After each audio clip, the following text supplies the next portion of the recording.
Genesis chapter 25. Now Abraham had taken another wife named Keturah, and she bore him Zimran, Jokshan, Medan, Midian, Ishbak, and Shua. Jokshan was the father of Sheba and Dedan, and the sons of Dedan were the Asherites, the Letushites, and the Leamites. The sons of Midian were Ephah, Epher, Hanok, Abida, and Eldaah. All these were descendants of Keturah. Abraham left everything he owned to Isaac. But while he was still alive, Abraham gave gifts to the sons of his concubines and sent them away from his son Isaac to the land of the east. Abraham lived a total of 175 years, and at a ripe old age he breathed his last and died, old and contented, and was gathered to his people. His sons Isaac and Ishmael buried him in the cave of Machpelah near Mamre, in the field of Ephron, son of Zohar the Hittite. This was the field that Abraham had bought from the Hittites. Abraham was buried there with his wife Sarah. After Abraham's death, God blessed his son Isaac, who lived near Beer-lahai-roi. This is the account of Abraham's son Ishmael, whom Hagar the Egyptian, Sarah's maidservant, bore to Abraham. These are the names of the sons of Ishmael in the order of their birth: Nebaioth, the firstborn of Ishmael, then Kedar, Adbeel, Mibsam, Mishma, Duma, Massa, Hadad, Tema, Jeter, Naphish, and Kedemah. These were the sons of Ishmael, and these were their names by their villages and encampments, 12 princes of their tribes. Ishmael lived a total of 137 years. Then he breathed his last and died, and was gathered to his people. Ishmael's descendants settled from Havilah to Shur, which is near the border of Egypt as you go toward Asher, and they lived in hostility toward all their brothers. This is the account of Abraham's son Isaac. Abraham became the father of Isaac, and Isaac was 40 years old when he married Rebekah, the daughter of Bethuel the Aramean from Paddan Aram, and the sister of Laban the Aramean. Later, Isaac prayed to the Lord on behalf of his wife because she was barren, and the Lord heard his prayer, and his wife Rebekah conceived. But the children inside her struggled with each other, and she said, "Why is this happening to me?" So Rebekah went to inquire of the Lord, and he declared to her, "Two nations are in your womb, and two peoples from within you will be separated. One people will be stronger than the other, and the older will serve the younger." When her time came to give birth, there were indeed twins in her womb. The first one came out red, covered with hair like a fur coat, so they named him Esau. After this, his brother came out, grasping Esau's heel, so he was named Jacob. And Isaac was 60 years old when the twins were born. When the boys grew up, Esau became a skillful hunter, a man of the field, while Jacob was a quiet man who stayed at home. Because Isaac had a taste for wild game, he loved Esau, but Rebekah loved Jacob. One day, while Jacob was cooking some stew, Esau came in from the field and was famished. He said to Jacob, "Let me eat some of that red stew, for I am famished." That is why he was also called Edom.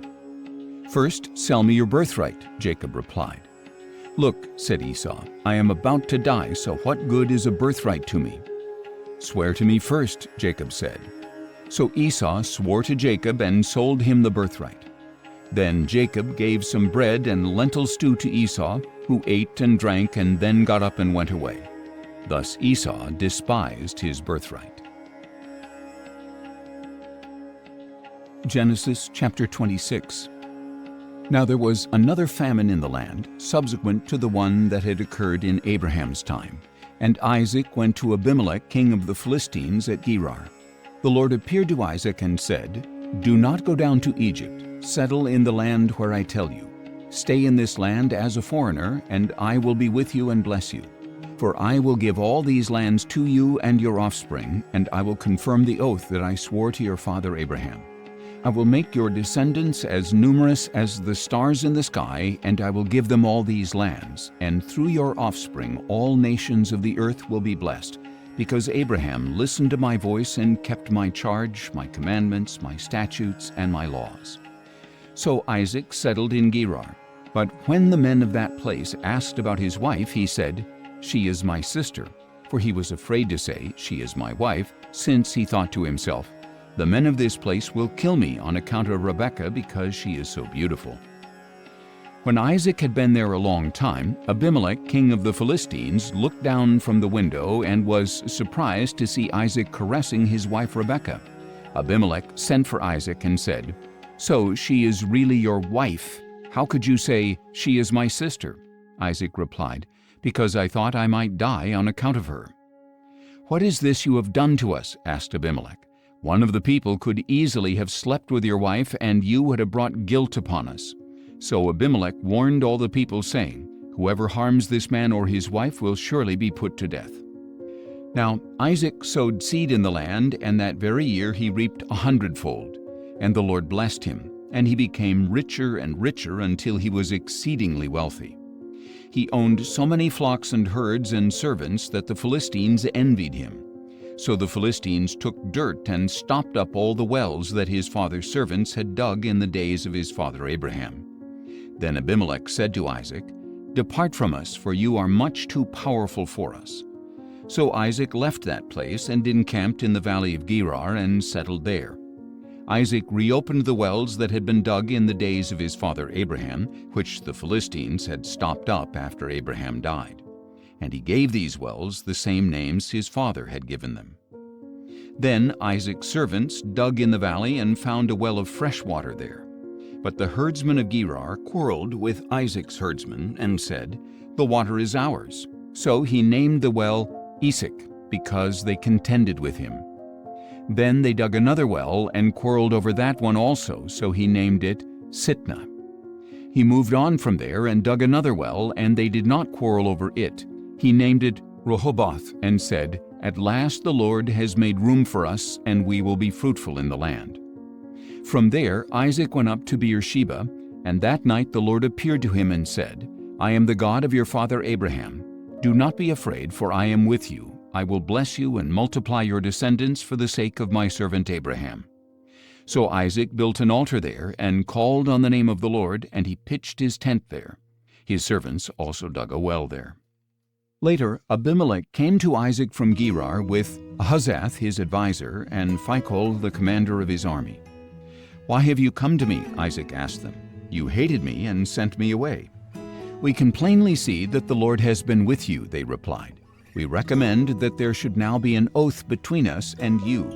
Let us make a covenant with you that you will not harm us, just as we have not harmed you, but have done only good to you, sending you on your way in peace. And now you are blessed by the Lord." So Isaac prepared a feast for them, and they ate and drank. And they got up early the next morning and swore an oath to each other. Then Isaac sent them on their way, and they left him in peace. On that same day Isaac's servants came and told him about the well they had dug. "We have found water," they told him. So he called it Shibah, and to this day the name of the city is Beersheba. When Esau was 40 years old, he took as his wives Judith, daughter of Beeri the Hittite, and Basemath, the daughter of Elon the Hittite. And they brought grief to Isaac and Rebekah. Genesis chapter 27. When Isaac was old and his eyes were so weak that he could no longer see, he called his older son Esau and said to him, "My son." "Here I am," Esau replied. "Look," said Isaac, "I am now old and I do not know the day of my death. Take your weapons, your quiver and bow, and go out into the field to hunt some game for me. Then prepare a tasty dish that I love and bring it to me to eat so that I may bless you before I die." Now Rebekah was listening to what Isaac told his son Esau. So when Esau went into the field to hunt game and bring it back, Rebekah said to her son Jacob, "Behold, I overheard your father saying to your brother Esau, 'Bring me some game and prepare me a tasty dish to eat, so that I may bless you in the presence of the Lord before I die.' Now, my son, listen to my voice and do exactly as I tell you. Go out to the flock and bring me 2 choice young goats, so that I can make them into a tasty dish for your father, the kind he loves. Then take it to your father to eat, so that he may bless you before he dies." Jacob answered his mother Rebekah, Look, my brother Esau is a hairy man, but I am smooth-skinned. What if my father touches me? Then I would be revealed to him as a deceiver, and I would bring upon myself a curse rather than a blessing." His mother replied, "Your curse be on me, my son. Just obey my voice and go get them for me." So Jacob went and got 2 goats and brought them to his mother, who made the tasty food his father loved. And Rebekah took the finest clothes in the house that belonged to her older son Esau, and she put them on her younger son Jacob.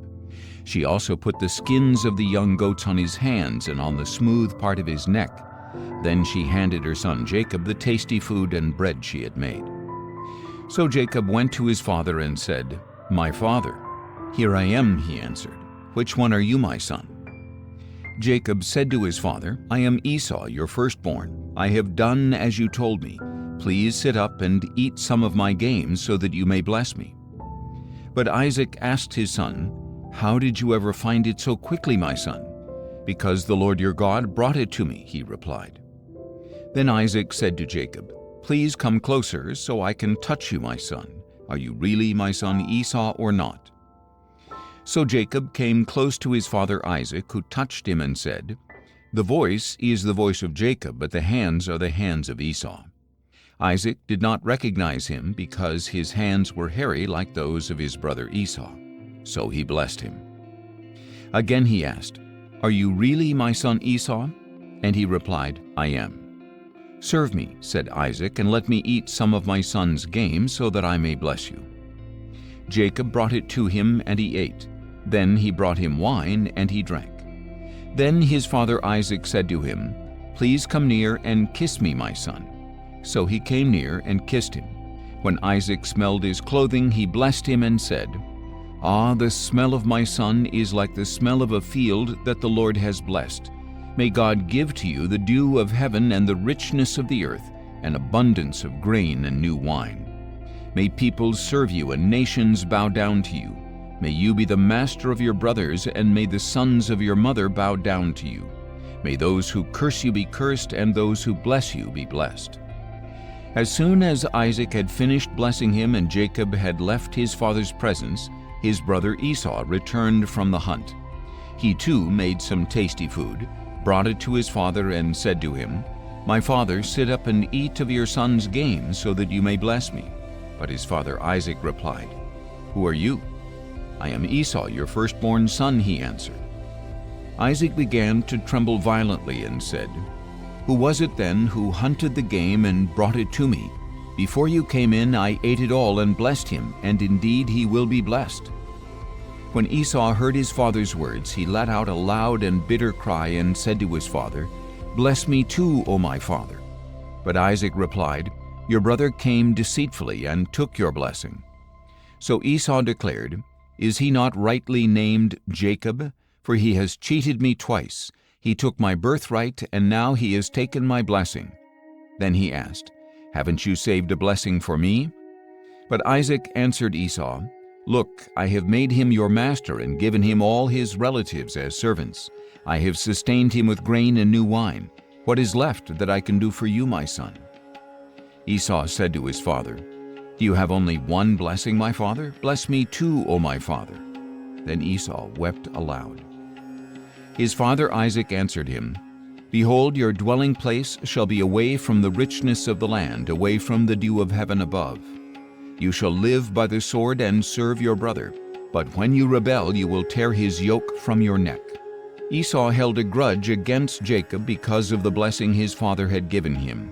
And Esau said in his heart, "The days of mourning for my father are at hand. Then I will kill my brother Jacob." When the words of her older son Esau were relayed to Rebekah, she sent for her younger son Jacob and told him, "Look, your brother Esau is consoling himself by plotting to kill you. So now, my son, obey my voice and flee at once to my brother Laban in Haran. Stay with him for a while until your brother's fury subsides, until your brother's rage against you wanes and he forgets what you have done to him. Then I will send for you and bring you back from there. Why should I lose both of you in one day?" Then Rebekah said to Isaac, "I am weary of my life because of these Hittite women. If Jacob takes a Hittite wife from among them, what good is my life?" Genesis chapter 28. So Isaac called for Jacob and blessed him. "Do not take a wife from the Canaanite women," he commanded. "Go at once to Paddan Aram, to the house of your mother's father, Bethuel, and take a wife from among the daughters of Laban, your mother's brother. May God Almighty bless you and make you fruitful and multiply you, so that you may become a company of peoples. And may he give the blessing of Abraham to you and your descendants, so that you may possess the land where you dwell as a foreigner, the land God gave to Abraham." So Isaac sent Jacob to Paddan Aram, to Laban, son of Bethuel the Aramean, the brother of Rebekah, who was the mother of Jacob and Esau. Now Esau learned that Isaac had blessed Jacob and sent him to Paddan Aram to take a wife there, commanding him, "Do not marry a Canaanite woman," and that Jacob had obeyed his father and mother and gone to Paddan Aram. And seeing that his father Isaac disapproved of the Canaanite women, Esau went to Ishmael and married Mahalath, the sister of Nebaioth and daughter of Abraham's son Ishmael, in addition to the wives he already had. Meanwhile, Jacob left Beersheba and set out for Haran. On reaching a certain place, he spent the night there because the sun had set. And taking one of the stones from that place, he put it under his head and lay down to sleep. And Jacob had a dream about a ladder that rested on the earth with its top reaching up to heaven, and God's angels were going up and down the ladder. And there at the top the Lord was standing and saying, "I am the Lord, the God of your father Abraham and the God of Isaac. I will give you and your descendants the land on which you now lie. Your descendants will be like the dust of the earth, and you will spread out to the west and east and north and south. All the families of the earth will be blessed through you and your offspring. Look, I am with you, and I will watch over you wherever you go, and I will bring you back to this land, for I will not leave you until I have done what I have promised you." When Jacob woke up, he thought, "Surely the Lord is in this place, and I was unaware of it." And he was afraid and said, "How awesome is this place! This is none other than the house of God. This is the gate of heaven." Early the next morning, Jacob took the stone that he had placed under his head, and he set it up as a pillar. He poured oil on top of it, and he called that place Bethel, though previously the city had been named Luz. Then Jacob made a vow, saying, "If God will be with me and watch over me on this journey, and if he will provide me with food to eat and clothes to wear, so that I may return safely to my father's house, then the Lord will be my God. And this stone I have set up as a pillar will be God's house, and of all that you give me I will surely give you a tenth."